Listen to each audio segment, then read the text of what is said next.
Sometimes when you're on a large sheet and you scroll down the page, you start losing track of which column I'm actually in, which month am I looking at.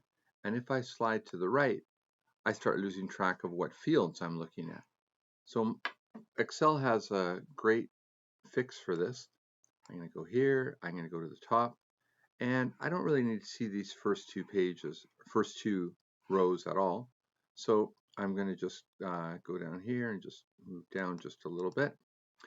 And I'm going to put my cursor right here in this cell because I want to continue to see column A, B, and C in every row that I'm in. And I want to see row 3 as I slide down. And on the View tab, I'm going to click on Freeze Panes, and I can freeze just the top row or just the first column, or I can freeze whatever is above and to the left of my cursor.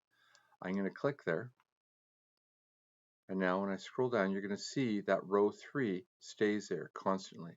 And when I slide to the right, I'm going to see that the first 3 columns always stay there.